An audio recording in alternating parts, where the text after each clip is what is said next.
Welcome to This Explainer. Today we're unpacking some absolutely breathtaking ancient wisdom.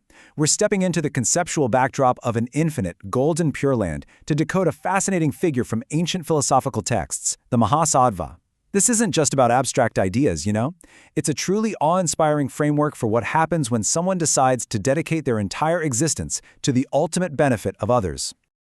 Listen to this profound verse straight from the source scripture. Words have ceased, mental activities are extinguished, neither arising nor ceasing, like the characteristic of nirvana. Think about what that actually implies. The text posits that to perform impossible, monumental acts of good in the world, you first have to cultivate a completely undisturbed, perfectly quiet mind. Because, well, you can't exactly save a drowning person if you're panicking yourself, right? Okay, let's look at how we're gonna break this down today. First, the boundless vows of Mahasattvas. Then, the three samadhis, or the wisdom of non-attachment. After that, the 5 super knowledges, followed by how to subdue maras. And finally, skillfully teaching to save all. Let's jump right into Section 1, the boundless vows of Mahasattvas, also known as the altruistic premise. So, the term here is Mahasattva. Translated, it essentially means great being or courageous mind. And what's absolutely vital to grasp is that a Mahasattva isn't just some passive deity floating around on a cloud somewhere. No, these are highly active practitioners. They are the ultimate altruists, taking on this staggering, frankly impossible task of saving countless beings. And they do it without ever retreating, no matter how tough things get. And how long exactly do they commit to this mission? Well, the text uses a totally mind-bending mathematical scale. Countless asamkhya eons. To even begin to wrap our heads around this, the scripture offers a metaphor. Imagine taking a cosmic ocean and emptying it, single drop by single drop. Even when that entire ocean is completely empty, the timeline of a Mahasattva's vow to help beings is still unfinished. Kind of makes our 5-year life plans look a little tiny, doesn't it? We're talking about an endless, completely boundless dedication. Moving on to Section 2, the 3 samadhis, which act as the internal operating system.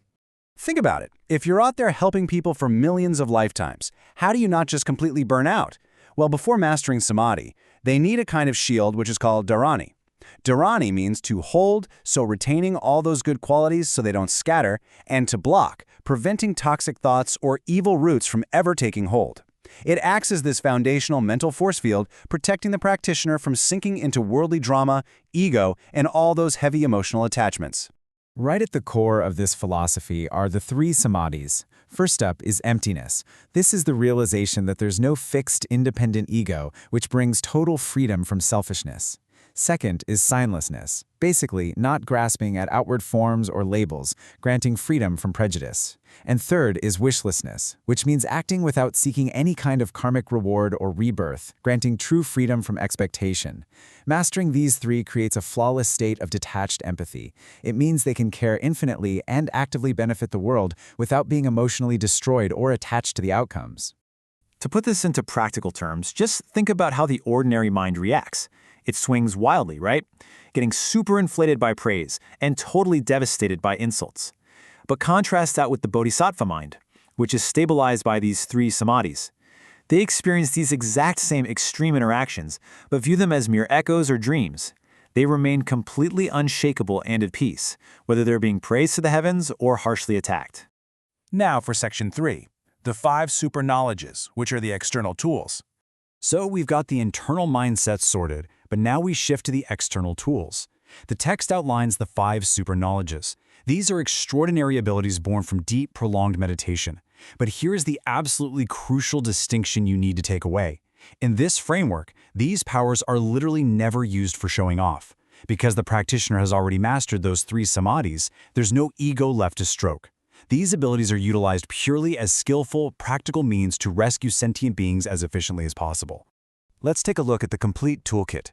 First, there's Riddhi, which is the power of physical transformation and unimpeded movement. Then, the Divine Eye, allowing them to see all beings clearly across all realms. There's the Divine Ear, hearing all sounds across the universe without ever reacting with anger. Knowledge of past lives, remembering infinite eons. And finally, reading minds, knowing the precise emotional states of others. Armed with this incredible insight, they know exactly what a person needs to hear to be helped. The really crucial point here is that these powers go way beyond mere magic tricks. Take a look at this specific, ultimate form of Riddhi known as holy transformation. This isn't just about flying or shrinking. It's the supreme psychological ability to view the impure as pure and the pure as impure. It represents total mental liberation and an absolute mastery over rigid, binary, worldly perceptions. It's a total game changer. And just look at the staggering scale of their awareness here. An ordinary person might reflect on one past life, maybe. A highly advanced meditator could perhaps recall 100. Even great sages like arhats hit a hard limit at 80,000 eons. But the bodhisattvas and Buddhas, their scope is infinite eons. It's this limitless, boundless context that fuels their limitless compassion. All right, Section 4, Subduing Morasses and Unhindered Liberation. When you combine that perfectly detached mindset with those extraordinary abilities, you get the power to crush inner demons or maras. Now, in this philosophy, we aren't talking about literal monsters with pitchforks. These are psychological and karmic barriers. You've got affliction, which is the poison of desire and ignorance, the aggregates, representing the burden of the physical body, death, the sudden interruption of practice, and heavenly maras, which are massive external distractions. The bodhisattva defeats all of these by retreating into their unmovable samadhi and realizing their pure immortal dharma nature. Overcoming these obstacles is seriously no small feat, mainly because of the terrifying persistence of karma. The source text shares this incredibly powerful verse. The waters of the great oceans may dry up, Mount Sumuru may crumble, but the karma from past lives will not burn away nor be exhausted. Karma is just relentless, and honestly, that makes the bodhisattva's ability to achieve unhindered liberation from it all the more awe-inspiring. Finally, we arrive at Section 5, skillfully teaching to save all, which is the ultimate goal. They don't gain all this supreme power just to go sit quietly in a cave somewhere. They use it to teach.